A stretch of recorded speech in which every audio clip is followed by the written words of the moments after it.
Hello viewers, I'm Pooja Bothra, Senior Content Lead, ETHR World, and I have with me two titans from the industry to share the insights on skilling at scale, enabling workforce transformation for the new normal. These fireside chats have been co-created by ETHR World and Coursera to keep you viewers informed about the latest trends in the enterprise learning that can boost your organizational skilling at scale. We have with us two leaders from the industry. Ruhie Pande is a seasoned HR professional who is passionate about coaching, leading HR transformation strategy and diversity. Ruhie brings with her 2 decades of exceptional experience of building and enabling engaged and capable people power across a diverse set of industries. In her career in human resource, she has worked with some of the best companies in India across sectors like financial sector, real estate, fashion, retail, IT, and FMCG. Welcome to this fireside chat, Ruhie. We also have with us Dallas Krishnan, MD for Coursera Enterprise, India, ANZ. Dallas believes in enabling enterprises and universities to learn without limits through the Coursera platform. In his view, the power of lifelong learning and upskilling is critical to digital transformation of companies. Welcome on this session, Dallas. So great to have you. Thank you, Pooja. Wonderful to speak to you all over again. So the first question is for you, Ruhie. As the talent war continues, how can you approach retention through a solid learning strategy capable of keeping employees engaged? Thank you, Pooja, for that question. And I would say that learning today has become a very integral part, not to say that it ever wasn't, but more so in the current era, which is post the COVID ended, and then we had the Great Resignation, and now that the demand for talent is back in the market, it has become a very, very critical area. How do you use that as just not an intervention to build capability, but also to retain people more? I think it's a vicious cycle. It's a virtual cycle, and once you start with the right framework, I guess it will eventually lead to retention. So some of the ways in which I think one can approach it is that fundamentally, when you are investing in people through learning and development, your employees do see a very, very clear intent of the organization and of the leadership to invest in their growth, right? So I remember there was a time when we would have challenges with respect to learning budgets. The first budget to always get cut used to be learning, but gone are the days, because organizations have realized the impact of having a workforce where learning and development is not a criteria. So the moment you start investing in people's learning and development, employees see that as a very clear signal of the management's intent, which motivates them. And motivation has got a direct correlation with retention. Secondly, active learners, which are organizational workforce, which are continuously learning and developing themselves, are obviously people who are more engaged. They are more engaged, not in the terms of engagement, but they are more engaged with the work. They are constantly investing along with the organization in their own learning and development, which essentially means the performance also improves. And I think there is a lot of research which is available out there, which says that when an employee is engaged in their own learning and development, when the employee is performing better, the likelihood of that employee staying with the organization is higher. So that's the second big thing. The third thing is that when an organization has these employees who are investing in their learning and development, who are more motivated, they're also more likely to apply for internal job postings. So organizations often put down internal job postings. These guys are far more likely to apply, which also means they will be growing faster. So then it leads to this automated circle that people are learning more, people are more engaged, people are applying more for internal job postings. Organization is thereby able to meet a lot of its talent demands through internal growth and movement. And obviously then it's kind of leading to a constant cycle. The second biggest thing is that when an organization is investing in people, and specifically now I'm going to talk a little bit about leadership and soft skills, which is also a part of the learning cycle, it also leads to managers who are more efficiently able to grow in the company. Because oftentimes what happens is that people reach a plateau. And when people reach a plateau and they realize that I'm not going to grow in this organization is when they actively start looking out.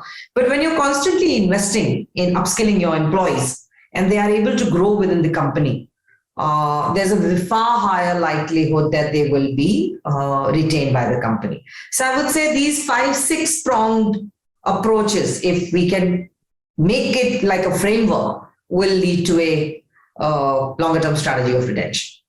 Very interesting, Ruhi. And, I understand that organizations have with them two options to meet the talent requirement. One is building talent and buying talent. Absolutely. So both of them have those, budgetary implication. And when you talk about learning infrastructure, it really helps to build talent, which is, more economical. So Dallas, according to you, what are the building blocks of a future-ready learning infrastructure that every organization must build? So, the simplest of answer is to, put across it in the context of learning. But in the context of, I'll say there are elements of culture as well here, right? And elements of an organizational maturity. So, in general, what we have seen when we started a business sometime in 2012, and over that period, we have seen learning evolve from being an open framework, catalog-based learning, where learning was in some ways an employee benefit. It was given to people, and people who wanted to learn would learn. And it didn't matter what they learned, right? It was never really directly correlated to work, but there was an open catalog of learning that was provided. So that was the early stage that we initially saw. As businesses started digitizing, and this is across the sectors, right? And there were elements of database decision-making which emerged as big theme. There were elements of digital transformation and innovation that emerged as another theme. So as these started coming in, there were organizations realized that there is some element of capability uplift that they needed to do in a very short period of time. And that led to a second phase where we saw programs being done, which were focused in a very guided way, right? So we saw the emergence of, we had an internal concept called collections, right? So which allowed for an organization to deploy a set of collections that allowed for a skill level to go from one level to the other.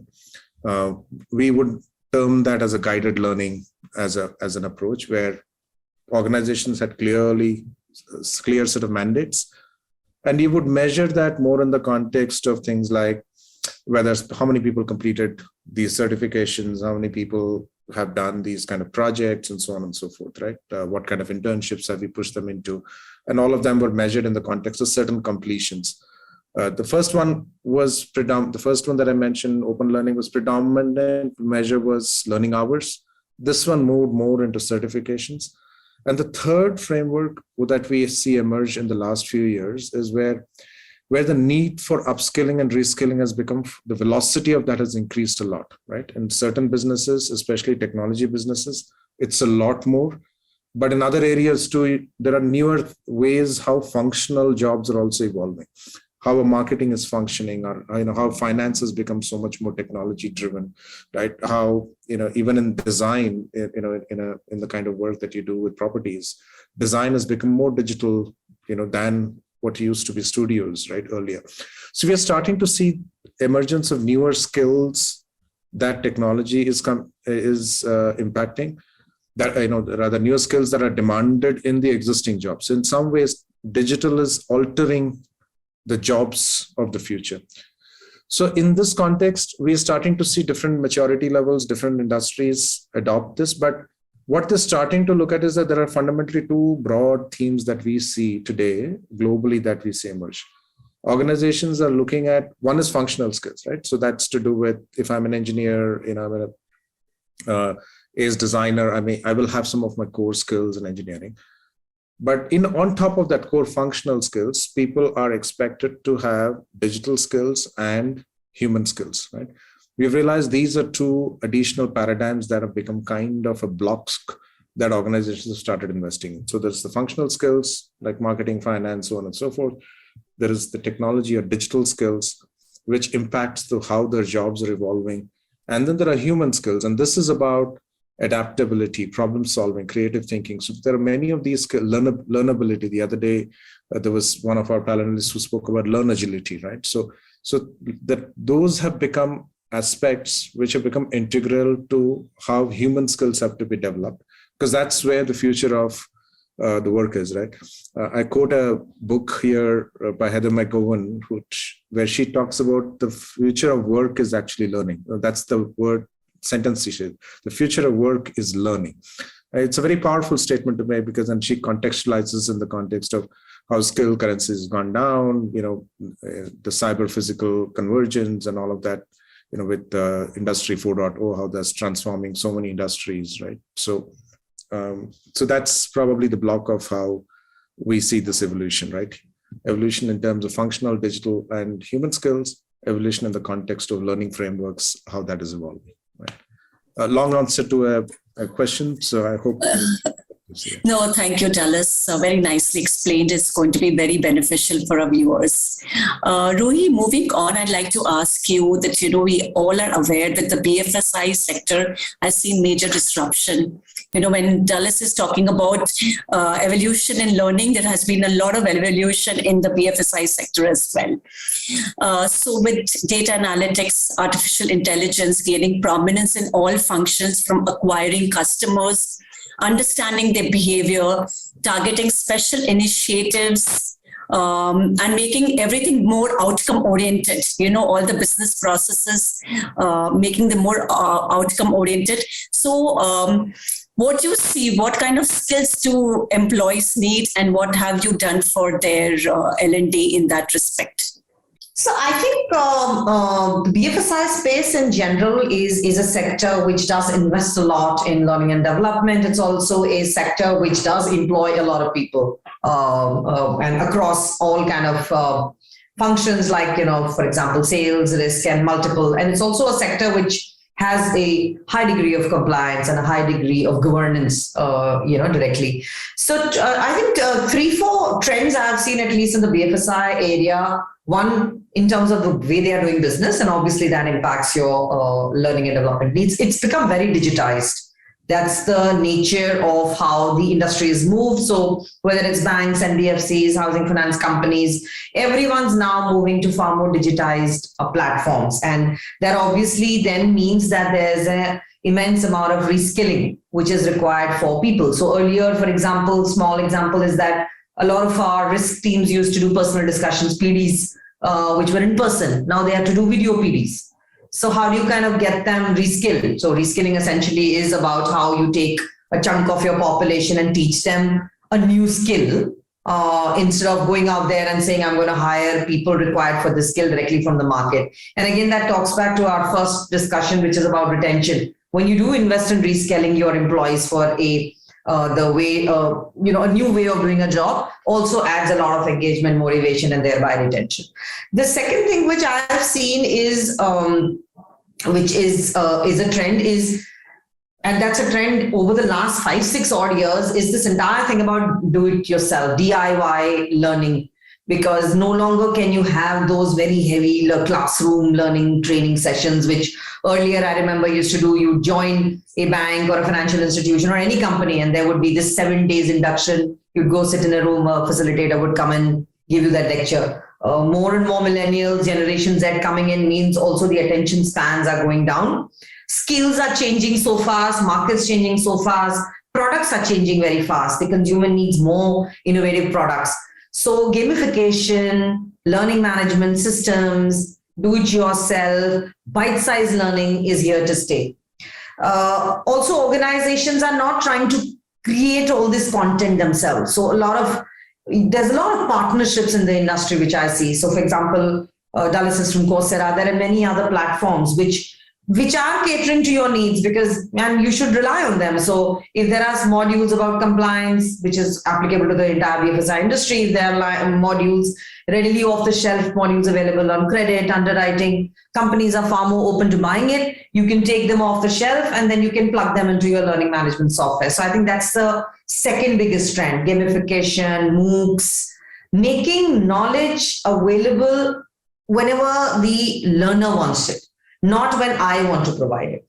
The third is customization of learning. So artificial intelligence, learning management softwares, the way your performance management is done has to talk to each other. No longer can all these work in isolation. So what exactly are you going to train on? I think that's so much more customizable. You can also customize it basis the individual. So there are your sales ERM, your performance management, and your learning management can talk to each other. You can curate and customize learning down to saying, okay, my sales agent sitting out of North needs more training in a product because that product sells better there, and I don't think they are able to do a great job. You can also do predictive work. So you can say that your incentive data is throwing up is that XYZ people in a particular part of the country are earning lower incentives over the last 3 months for one particular product. How do I customize learning management and then only push that learning down to them? So make it fast, make it agile, make it customized, and make it very bite-sized. So I would say these 5-6 things are what is happening. The last point, which I said, that there's so much of innovation in the learning industry that I don't think organizations are alone in this battle or fight or this challenge. Go out there and really see. Smaller companies are creating such fabulous modules. And these modules are now, they can actually sit on your learning management software. So integrate them, work with these people, go out there. HR heads can go out there and tell their challenges to organizations outside, and all of us can work together to make this reskilling happen. One last point, I hope I have time, which I think Dallas also talked about, is 2 parts of the skill, the learning. One is this skill, which is the knowledge. And the second, which he talked about, the emotional, which is the upskilling, which is all about leadership, which is all about decision-making, emotional intelligence. I don't see any reason why there was always this window of opportunity where people said, we want to focus a lot on knowledge. I think now everyone's realizing that knowledge will take you to a particular level. Every time there is a managerial shift, you're moving an employee from level 1 to level 2. In order to ensure that the person succeeds at the next level, how do you integrate even leadership learning in your learning management software? I think that's a 6th and the most important trend which I'm seeing. So I would say that these are some of the new trends here. Thank you, Ruhie. And taking a cue from what you've said, I'd like to ask Dallas precisely about, leadership skilling, because these are uncertain times and the middle management, must be skilled to really cope with the uncertain world. Dallas. Right. So beautiful put, Ruhie. I think the way you broke this up. So I'll probably pick the last one, and I'll just share an approach that we have seen. So we launched, at the baseline when we said skills first learning is where we are going. So finally, it's about capability mapping. What are the key skill sets? What are the sub skills? The underlying skill graph. So those are stuff that, as you said, in the education learning space, there's a lot of innovation happening there, right? Coursera being one of the companies, there are others as well doing that. So we have now moved away from being a content catalog and linking to a skills platform, and that skills now linking back to learning. So that's one aspect that you've done. But the other side that we also saw when we put out a lot of content and you have the framework, now it is the choice of how do you execute on a specific program. We realized that there could be 10,000 courses, there could be 5,000 courses, right? What is right for an individual? And to your point on do it yourself and customized learning, how do you enable that? Right? So there are 2 approaches. One is at a very individual level, which is gamifying, giving him the insights of the skills that is important for his current role, an assessment that level sets him to say that this is where you are. It also gives him his current job role and tells him where he needs to get to in the current skills for the current role he's performing. And then the visibility in the context of talent mobility that you spoke about. If he has an aspiration to move either horizontally or vertically, if he wants to go, how does he get there, right? So then comes the learning element to it. So when a learner, we have seen that he gets the visibility of where he stands, what his skill is, and what he needs to do. We have seen the learning effectiveness go up by close to 75%. So that's one element of being able to gamify it. But the gamification is not about just winning batches and some, stickers, but this is gamifying in the context of making data visible and then customizing it to a point that motivates him to go and do more. The second part, which last year we realized that as the technical skills or functional skills are easier to do, we realized as human skills became more important, we said there was a need to put that in a framework. And we launched what was known as a leadership academy. And when we built the academy, we had 4 frameworks to it. One was lead yourself, right? As individuals in our own jobs, we all, even at the lowest level, he's a leader in himself, because the perspective being a lot of the jobs at the bottom, entry-level jobs, are getting automated, which means anything that's repetitive gets automated, which means humans' work is becoming more decision-oriented. So hence, there is need for higher level, higher order skills at the entry level. So leading yourself is one perspective that people need to do. There are aspects of, to your point, your example on that personal discussion was absolutely brilliant, right? The remote working has thrown new challenges, and there is a need for people to adapt and learn new skills, right? How do you work remotely, be it in your work that you're doing or be it in the environments that you're in. I'm sitting at home, but I need to manage my remote work and yet be effective in the same way, even if I can't get to an office.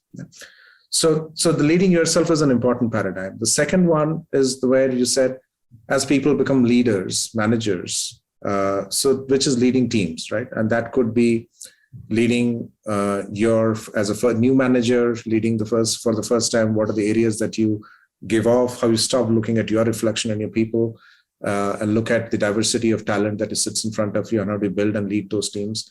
Then moving up, leading managers, as a second dimension of people leadership, which is leading teams. The third dimension that we built around was what was known as leading organizations. Now, this is where you move away from operationalizing, one is the overheads of managerial, and you move to leadership, which is more business driven, right? More outcome driven, more accountable. So that's the third framework that we have built. And the fourth one is leading transformation. Most organizations are consistently leading some form of transformation. So leading change and leading transformation is a very critical skill, especially for senior leaders. So around this, we built out an academy, and this, we launched it in August. And in the 7 odd months that we have been, showing this and showcasing this across the world, this has probably been one of the fastest uptake of an academy that we've seen.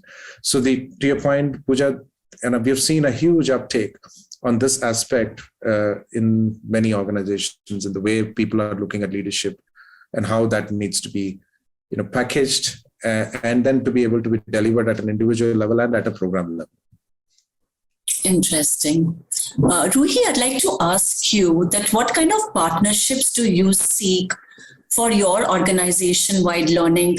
What has really worked well and what has been some of the persistent challenges? Yeah.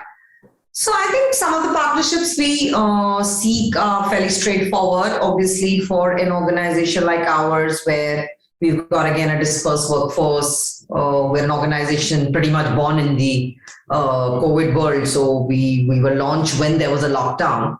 And in many ways, then we had no other option but to pretty much start from the way, in a very digital way. So some of the partnerships we definitely seek are folks who can give us a very agile learning management software. We seek partnerships where people can give us certain fundamental off-the-shelf modules which can cater to our sales teams, our risk teams. We have certain programs where we partnered with some vendors to do a blended learning approach. There are certain programs where you would want some amount of facilitator-led.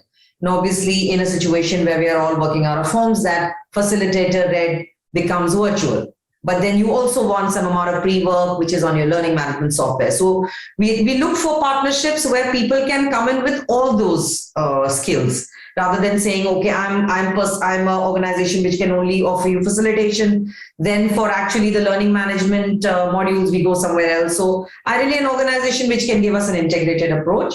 The second thing we look for is, I would say, organizations which would, partnerships where people could give us both. things which are more around knowledge and skills, which are to do with simple things like, how do you sell a mortgage product, but also could give us things around, how should you communicate well with customers? What are the few things which you need to keep in mind to ensure that your organization grows in diversity, equity, and inclusion? So they're very diverse topics, but if there are partnerships where we can look at a holistic approach to both. And last but not the least, we have a very, our population primarily comprises of millennials and Generation Z. So partnerships where people understand fundamentally how these learners are wired. How do they learn best? Is it more through, like he was saying, gamification can't just be getting batches, but how do you make learning far more interesting and interactive? So if someone can give us a blended approach to these three, that's probably where we are at. Thanks, Ruhie. Dallas, before we close, any closing remarks from you? No, I think really wonderfully put from Ruhie, and then I just wanted to add a couple of points on the ROI piece that she was talking about, right? Ruhie, in the beginning, she spoke about, you talked about retention, talent mobility, right? Some of those aspects. You also spoke about productivity. So these we have seen and we actually did a survey of some of our customers who had greater than 20,000 learners on the platform, and we actually had some metrics to it, right? I know, for example, you spoke about how it leads to higher employee retention. So a metric that we saw was about 38% reduction in employee attrition rates, right? So which, in that average group that we had, that led to about 1.1 million worth of recruitment cost saving that we had. So there was a direct ROI correlation. The second one was around talent mobility, because people were able to see a lot more visibility into what they needed to do, where they do. So we found one of the metrics was there was a 20% increase in the likelihood for promotion, because there were more people who were ready, to your point on succession planning. So that was another metric that we found, and some data to it. Similarly, productivity you spoke about, and we had a metric which said, there is a 25% increase in productivity, which essentially translates to something like $20,000. This was a global customer base, so it's about $20,000 productivity per user as an incremental value that came out, right? So that was another number to it. There were two additional perspectives which were there. These three you had mentioned. One was more employees could be trained in a lesser amount of time, right? As we moved into a platform-based, LMS-based DIY approach, you actually could do a lot more in a lot less time. So there was 40% lower need for training resources to deliver 94% more training. So you had a reduction in your resources that needed for you to organize the trainings, and at the same time increase the capacity of training by about 94%. That led to about lowering of 24% reduction in training costs, right? So, as we brought a platform approach. So just some numbers, Ruhie, as you mentioned, for me, that was running in my head as to, okay, here is that it was done by IDC. So it was not our own study. It was a third-party study. And I was relating to your framework, and I was saying, okay, it was falling in line with that. So maybe I'll just close with that comment that there are numbers to it. There is a higher level correlation where we have found companies with higher levels of skills in that particular sector tend to have higher stock valuations and better financial results. So there is a direct correlation, but that's at a correlation level, not a direct impact level. But companies with leading edge skills in a particular industry tend to have higher valuations and higher financial success as well. So there's a data that we have seen on our platform. Thank you, Dallas. Yes. Sorry, to Dallas's point on productivity, I think I kind of did not allude to it with a lot of detail, but just a couple of lines on that. I definitely feel there's a direct correlation between the quality and the input plus the amount of effort you put on your learning interventions vis-a-vis what you expect or what you get out in terms of productivity. Also with the pressures on employee costs, which is also a reality because you want good talent. The thrust on per employee productivity is also going up. And in that, I would say learning becomes a very, very important positive lever which organizations can exploit. Last but not the least, one of the things which I feel, as an organization, I definitely need answering your last question is how do we groom our managers, the middle level managers, to now start leading in this hybrid environment, which is talking to your leading others, leading teams piece. But now it's a hybrid environment. You're not just, how do you have conversations? How do you have conversations where you're not compromising on equity and you're including people? How do you brainstorm? All that in this environment, I think that's like one last piece. So sorry, I extended my time. No, those were wonderful points. That's all we have in this session. Viewers, thank you for joining us. You can revisit and rewatch the session on our website as well as on our YouTube channel. This is a part of coffee table sessions that we do with Coursera. And we've been already, our energies have already been boosted by the coffee we've had sponsored by Coursera. So thank you, Dallas. Thank you, Ruhie. Thank you, viewers, for joining us. Thanks so much.